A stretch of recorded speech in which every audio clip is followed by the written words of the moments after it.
तो चलिए अब आपको सीधा ले चलते हैं जहां केंद्रीय मंत्री नितिन गडकरी झोटवाड़ा से प्रत्याशी राज्यवर्धन सिंह उम्मीद ये थी कि जवान लोगों को रोजगार मिल जाएगा। उम्मीद ये थी कि गांव गरीब मजदूर किसान का कल्याण होगा। उम्मीद ये थी सब गांव अच्छे बनेंगे, शहर अच्छे बनेंगे, उद्योग आएंगे, व्यवसाय आएंगे, युवाओं को रोजगार मिलेगा, समृद्धता और संपन्नता आएगी और हमारा राज्य और हमारा देश गरीबी, भुखमरी और बेरोजगारी से मुक्त होगा। कांग्रेस ने गरीबी हटाओ का नारा दिया, पर गरीबी तो हटी नहीं, गरीब हट गए। अनेक राज्यों में किसानों ने आत्महत्या की। आज भी लोगों को रहने के लिए घर नहीं है। कांग्रेस ने 60 साल में बहुत वादे किए, पर वादे कभी पूरे नहीं किए। और इसीलिए इसका कारण क्या है, ये सुबुद्ध लोगों को सोचना होगा। 1947 में देश को जब स्वतंत्रता मिली थी तो 3 बातों की चर्चा बहुत जोरों में थी, 3 विचारधाराएं थी। एक था समाजवाद, दूसरा था साम्यवाद और तीसरा था पूंजीवाद। उस समय राजस्थान में भी राजे महाराजाओं ने स्वतंत्र पार्टी का निर्माण किया था और जॉर्ज फर्नांडिस, मधुलिमय, मधु दंडवते, डॉक्टर राम मनोहर लोहिया जी, इन्होंने समाजवादी पार्टी की स्थापना की थी। उसके बाद में जो कम्युनिस्ट पार्टी थी, लेफ्टिस्ट और राइटिस्ट, इन्होंने भी कम्युनिज्म के आधार पर हम देश के तकदीर को बदलेंगे, ये वादा किया था। 1947 के बाद आज 75 साल पूरे करने के बाद हम जब सोचते हैं तो समाजवाद खत्म हो गया, समाजवादी भी खत्म हो गए। एक दिल के टुकड़े हुए हजार, कोई यहां गिरा कोई वहीं गिरा, ऐसी हालत हो गई। कम्युनिस्ट पार्टी समाप्त हो गई, स्वतंत्र पार्टी भी समाप्त हो गई और आज पूरे विश्व में, पूरे दुनिया में इस बात की चर्चा है कि विश्व की सामाजिक आर्थिक तस्वीर को कौन बदल सकता है। और इसलिए पूरे विश्व में इस बात की चर्चा है कि कम्युनिज्म अपने ही भूमि पर परास्त हुआ है और चाइना और रशिया ने भी कम्युनिज्म अपनाना छोड़ दिया है। मैं भारतीय जनता पार्टी के अध्यक्ष के रूप में चाइना के निमंत्रण पर चाइना गया था। मेरे साथ सभी हमारे भारतीय जनता पार्टी के कार्यकर्ता, प्रमुख नेतागण थे और जब हम लोग चाइना विजिट किया तब वहां के कम्युनिस्ट पार्टी के लोगों से जब चर्चा हुई तो हम लोगों ने उनको पूछा कि लाल झंडा ही केवल दिखता है, बाकी तो कम्युनिस्ट पार्टी ने अपनी सब बातों को छोड़ दिया है। जो नॉन रेसिडेंशियल चाइनीज थे, मंगोलियन वंश के, उन्होंने दुनिया से पैसा लाया, शंघाई का विकास हुआ, उन्होंने कम्युनिस्ट विचारधारा को छोड़ दिया। यही बात रशिया में हुई।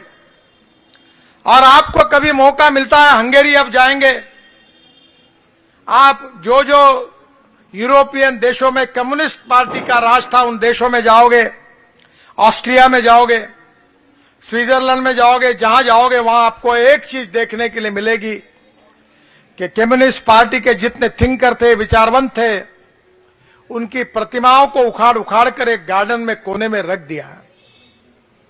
इसका कारण लोगों को उनके प्रति रोष था।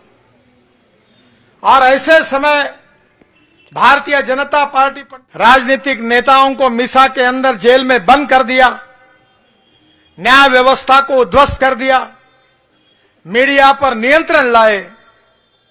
तब उसी समय लोकतंत्र को बचाने के लिए जनता पार्टी की निर्मित हुई, जयप्रकाश जी के नेतृत्व में।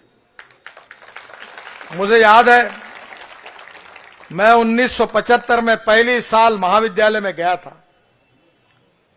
मैंने कॉलेज छोड़ दिया, इमरजेंसी के खिलाफ काम करने लगा।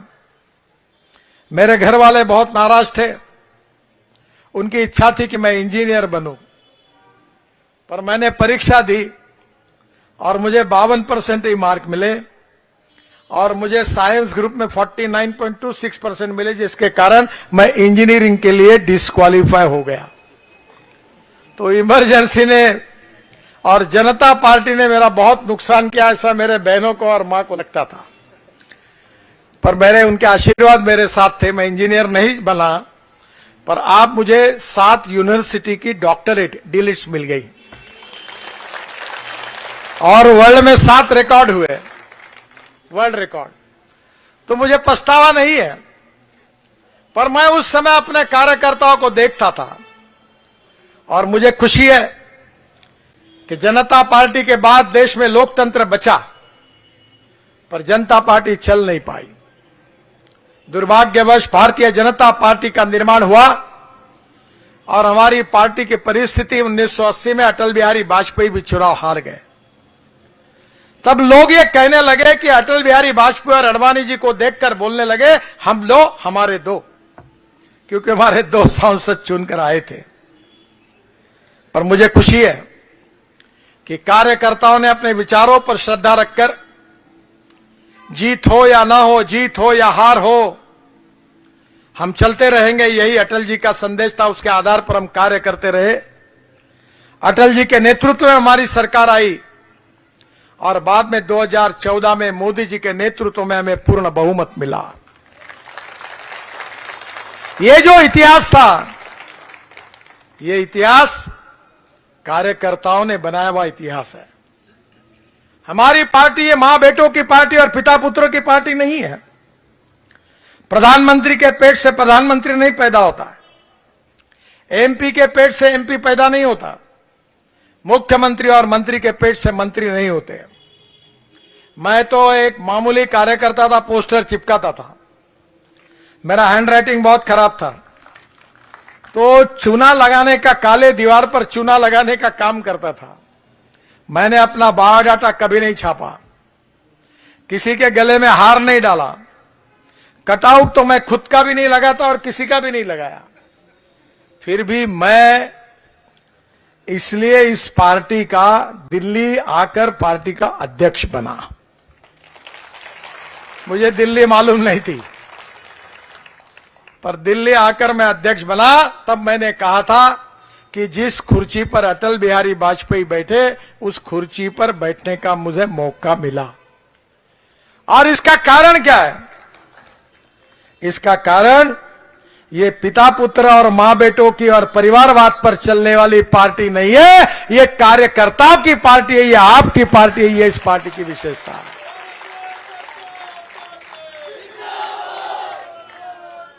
और पार्टी का जन्म किसी को मंत्री और मुख्यमंत्री बनाने के लिए नहीं हुआ है। केवल राज बदलना ये हमारा मकसद नहीं है। हमें इस देश की गरीबी, भूखमरी और बेरोजगारी को, देश को दूर करना है, यही हमारा मकसद है।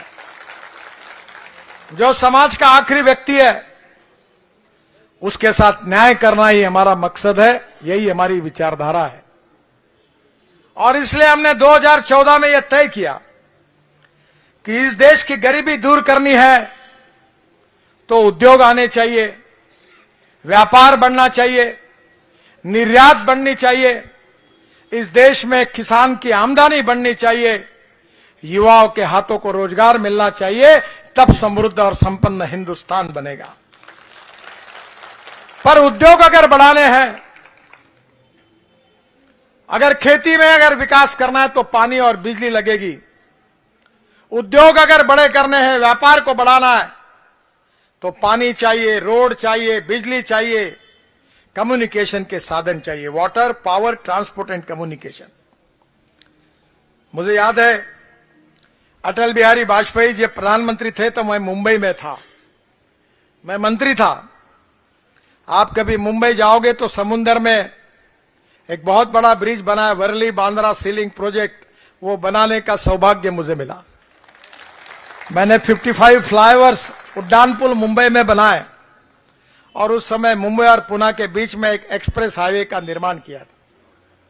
तो वाजपेयी जी ने मुझे बुलाया और मुझे कहा कि नितिन, तुमने मुंबई में बहुत काम किया, अभी दिल्ली आओ